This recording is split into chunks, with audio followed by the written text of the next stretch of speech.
Hi, it's me again. Hello. With the dog, again. Yes, I know you want a treat. I have a big coat on that I wear all the time because I have huge pockets like Captain Kangaroo. And I keep dog treats in here. Bye. Someone else asked me to say more, so I will. Especially focusing on people whose children who played the role of, my children are playing the role of being my children in this play here in Linear Time. We're all playing roles, at least I believe that. And choosing, and have chosen these experiences for some reason, which I will know when I no longer am doing them. I really don't know why I'm doing this. I'm the first person to say I have no clue. Some people will say they know. Oh yeah, we're supposed to be experiencing being in 3 dimensions. And other people will actually tell me, you're doing this so you can teach people. I'm like, what? Everybody's got an agenda. I kind of don't. I like what Anita Morjani said. She said, you don't have to do anything. You're already loved. You can just sit on a beach and eat ice cream and mess around, You're already loved unconditionally. And there's nothing you need to do to get to any specific place. You're already there. You're already perfect. So I like that. Now, one of the things, an image came. I was talking actually to one of my friends who's a near-death experiencer. There we go again with the label, right? I actually saw a bunch of people arguing about, because in this dimension, this little 3-dimensional perspective, people argue about spiritual experiences. What are called spiritual experiences? I think this whole thing is a spiritual experience. If you want to give it a name, we name everything. So I saw a bunch of people arguing about NDEs, STEs, OBEs, ADCs. So we get someone arguing near-death experience. I remember one woman just said, hell, it wasn't a near-death experience, it was a death experience. They had a tag on my toe, so I liked her for that. And the ST would be a spiritually transformative experience, and OBE is an out-of-body experience, and ADC is an after-death communication experience. Well, the word after doesn't even register with me now because there's no after or before. I know that now. So I was talking with my friend who had left her perception of herself as this and had gone onward to this higher self that she is. She went home, no longer manifesting in 3 dimensions. And we were laughing on the phone because she's pretty down to earth about the arguing that goes on between people about, it's like they're all the same thing. Really, it's just this incredible experience that you've had that's going past what you've been conditioned to believe, or I've been conditioned to believe in this little linear space. It's about this big. So, I was taught, this and this and this and this and this. Only Joan of Arc can have those experiences. Only St. Paul. No, you can too. The road to Damascus is right here, anytime you want. The idea of being, she and I talked about the idea of hell. Well, I don't believe in an actual physical hell, that exists, as I was taught. That there's places out there that you go. It's archetypes, and Joseph Campbell talks about that. He says, don't concretize the symbols. These are symbols. That means don't put it out there. For me, I learned that, and I learned that a while back. They're all archetypal symbols. In fact, the concept of HEL was actually a symbol of a Norwegian goddess. Look it up on Google. She was the goddess of the underworld. So what's the underworld? It's the inner world. That's what I'm discovering. There's a lot of mythology out there that talks about the journey inward, the journey inside. And one of my favorites is Eshkigel, who goes inside in the Sumerian texts. She goes inside, and she goes all the way down. She drops everything. She loses it all. She's down at the bottom of the darkest part of the forest. She's lost it all, and she emerges again. And she comes out, and it's spring. And she finds out, but she had to give a lot up. So the process of letting go, that's just another symbol. It's just another mythology about letting go. We're still doing those mythologies, or at least I am. I know what they mean now. When that voice came to me, like I said in the other video, that said, find out what you are and who you are. And and then you'll know who your son is. That was a powerful message. Where did it come from? That's a good question. I see a lot of duality sometimes within the context of this linear place, that it's coming from out there. No, it came from, and I talked with my friend the other night, the woman who says, no, honey, I died, and decided she was going to continue in this place. It took her a while to figure out why she's continuing. She's still figuring that out, I think. But the whole thing seems to be that she's the one who told me getting back into her body was like, and I love this image, is like trying to shove an elephant into a Coke can. And I told her, I said, okay, so that's the non-duality right there. There's the Coke can. That's this ego thing here, this thing, the little ego body. The mind, the body, the five senses, the ego. But the elephant is also attached to it, She said the trunk is still in the can, and you're still in the can.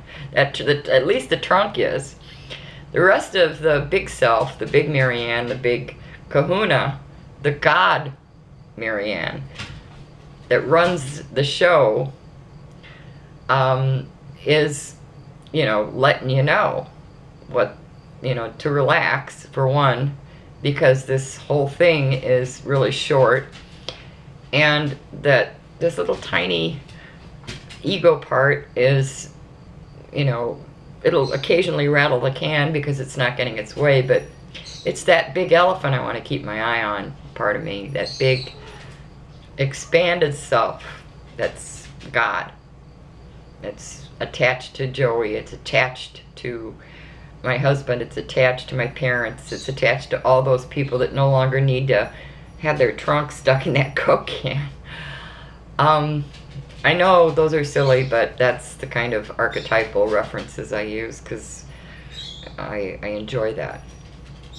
There's a few things that I actually really, truly, for me, believe that nobody else has to. And there's no time period that people need to be on, especially those of you out there who are in grief within this place, because that's what I was taught, that I've lost something. And it's okay to have that feeling of loss. That's what you're taught. That's what I was taught. I remember watching that guy, Mooji, M-O-O-J-I, his name is, and he's some kind of sage somewhere. I mean, I believe we're all sages, okay? Everybody's a sage. Everybody's an angel to me. But this guy, Mooji, had his child at one point in his life. He went through the process of watching and knowing his child had made that journey and stopped using his form. But this guy laughs all the time. And I remember a few years ago in linear time watching this guy and saying to myself, how can this man laugh? Because I wasn't laughing at the time. I was devastated. I was in desolation, like one of you mentioned. How could this man be laughing? And I wanted to know, how could he be laughing? What did he find to understand that it was okay to laugh again? what happened to him? So I kept watching his videos and listening to him. So those of you out there, there is this man out there named Mooji, Mooji, who has YouTube videos, who talks about, in one of his videos, he says you don't die, and he's funny when he talks about it. He's a very funny man, and he's so peaceful. And I kept thinking, how did he get there? Same thing with Dr. Betty Kovacs. I wondered about her. How can she be so peaceful? What happened, you know? So if some of you look at me and you see me making Groucho Marx videos and you wonder, how can she be laughing? Well, one of the things, I've gotten to this point where I'm able to now, once I started to do that journey of finding out what I really am, the more I find out what this really is, the less and less important it becomes. And the more I'm able to get in touch with the parts, that bigger part, and that all seems to be laughter. And I asked my friend Ellen Dye once, the one who has made that huge journey, and she said it is the closest you can get in this dimension to what they are, that we call they, to your God self, to the God self of everyone who's decided not to be in it, is laughter, and gut-wrenching laughter. And I can't fake laughter, but I remember the first time I did laugh, it was about 4 years after my son, and this is in linear time. I always say that because linear time doesn't exist, so I'm saying 4 years, slow moving, linear time. After my son no longer manifested in 3 dimensions, I saw a video, I won't say which one, but it was funny. And I remember bursting out laughing, and I felt guilty about it. I put my hand over my mouth and I said, you're not supposed to laugh, because in this dimension, I had been taught, you know, you're supposed to suffer. You're supposed to be sad and desolate. And I was. I had no out except I wanted to take a bottle of pills. And the only thing that kept me from taking that huge bottle of pills were my 2 other sons in this dimension that kept calling me and saying, don't do it, or we're still here, you know, and my grandson. Otherwise, I would have been gone. You wouldn't be hearing me on Here Now. Believe me, that was, you know. And I had a friend who did take that bottle of pills. She said, that's it. I wanted to mention that one of the reports coming out of, and why I think grief counselors really need a little step up to the plate, 70 to 80% of parents whose children have decided to no longer manifest in 3 dimensions, people call it die, but I call it they've decided to no longer manifest as 3-dimensional form. They're still alive, they're still fine, better than fine. 70 to 80% of those parents contemplate suicide. It's a very high suicide rate because they want to see how their children are doing. The only way I can describe the feeling you have at the beginning, or that you've been taught to have at the beginning, is if you've lost your child in a grocery store and you can't find them. You panic. Well, now you've lost your child, or you've been taught that you've lost your child to the universe, or universal everything. You've lost, their body is no longer standing in front of you, manifesting. Talk about panic. Let's magnify that about infinite times. Let's go to infinity of panic.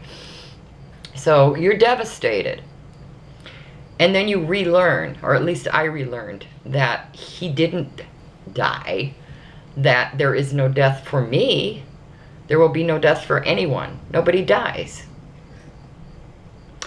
If I identify with this as real, then I'm going to think I die, and then I'm going to be in some black space and there's no consciousness. Well, consciousness, as Dr. Amit Goswami talks about, love him, is downward causation. It's the concept. The consciousness just is. And this is just a little filter, like I said in my last video, that filters out a lot and filters in what you're conditioned to see. A baby probably before conditioning gets a lot more than you do after a few years of being conditioned. You're not supposed to have the road to Damascus moment. That's only for holy people. Bullshit. Everybody's a holy person. Everybody can meditate. Everybody can have that experience. When Joy first, and this is for one of you on there who I know wants to hear from her daughter, everybody, when I first went through the desolation period of that conditioned arena of grief, Joy was yelling, but I wasn't listening. Because I was a huge, massive skeptic. You got to show me everything. And eventually, I got what I needed. And everybody's little journey and script here is different. And it's all done differently. I honor each one as different. Again, I can't stay stuck. I couldn't stay stuck in the despair place. At some point, I was becoming ill. And the bottle of pills was becoming more and more enlightening to me. So I had to make the shift. But the big I, the expanded one, was the one that came and told me, you know, find out what you are and who you are, which meant throwing out everything. I had to throw out all concepts of what I thought I was. And that took a lot of looking, and as I looked, I kept getting gifts.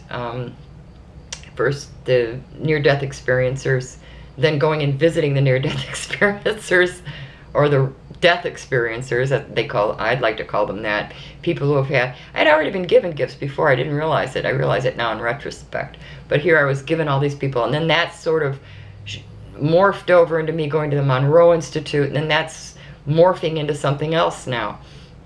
And so that expanded me, handing these gifts, like, this is how you're going to get through this. And every morning, within this little dream play I'm playing out, I say, am I done yet? And I talked to my friend the other night, she said she asked the same thing. Are we done yet? If I was done, I wouldn't be talking to you on here. You know, I'd be not using this thing. There wouldn't be any of this going on. So the answer is always no, silly, because otherwise you wouldn't be asking that question. Don't know why I'm still doing this. Maybe to make these videos, maybe to goof around, maybe to eat ice cream, maybe just to experience this, you know. I don't know. I'm not supposed to know. In my mind, if I start using the conditioned mind to try and figure it out, I'm up shit creek. So I don't go there anymore.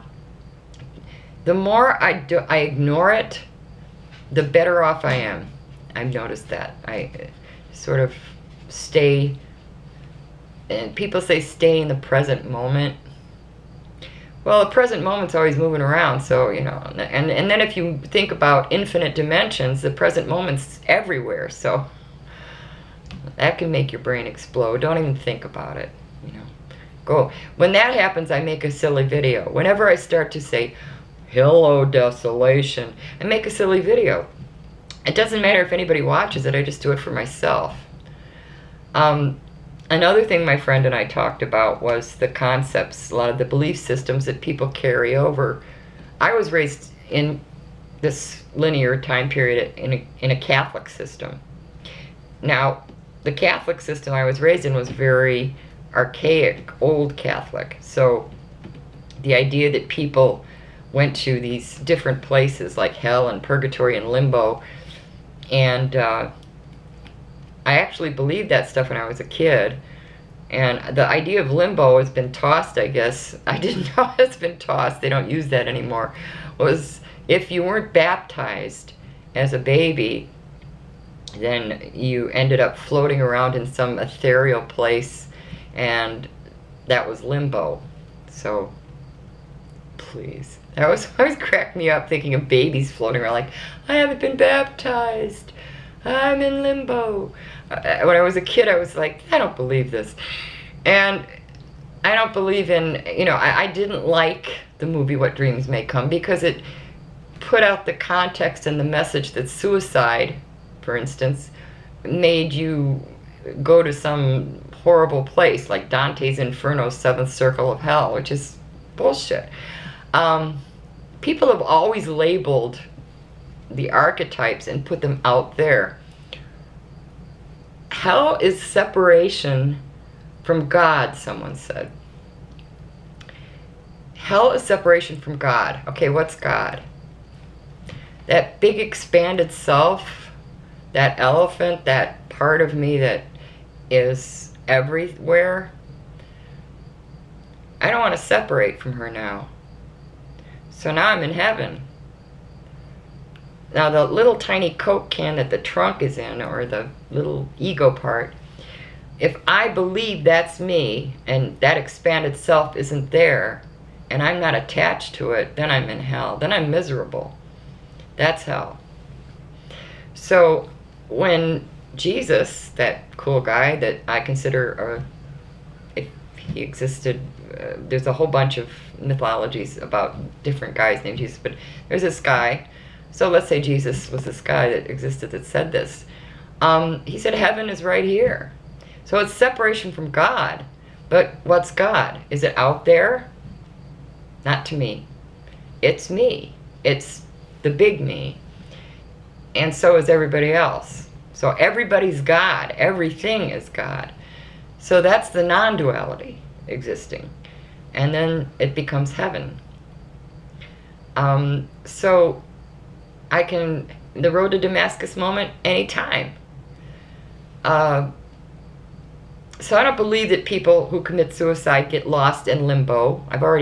Or people who, when they decide to no longer be using this, just for me, I believe everyone goes straight to love, straight to joy, straight to unconditional joy.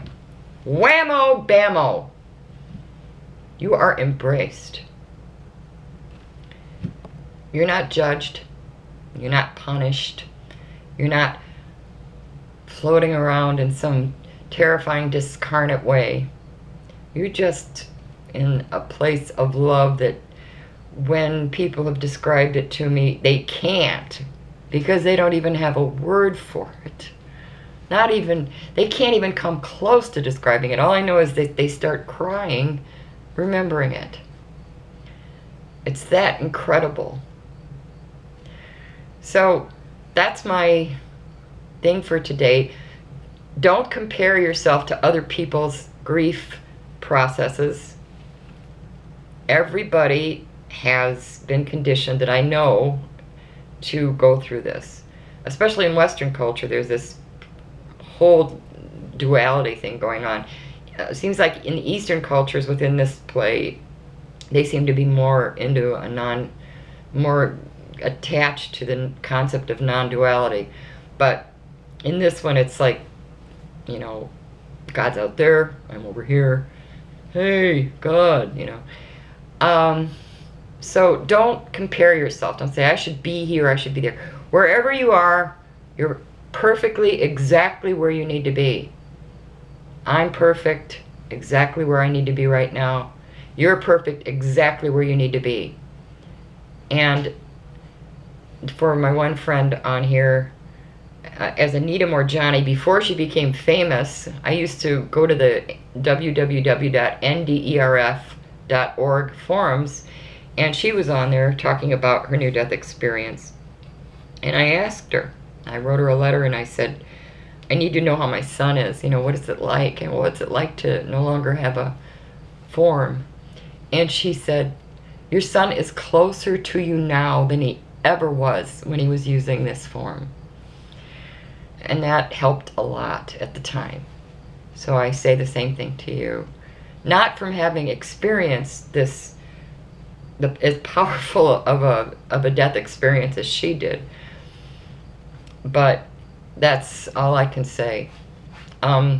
So goodbye. I love you. Thank you for listening. And namaste again. It's such a cool word, right?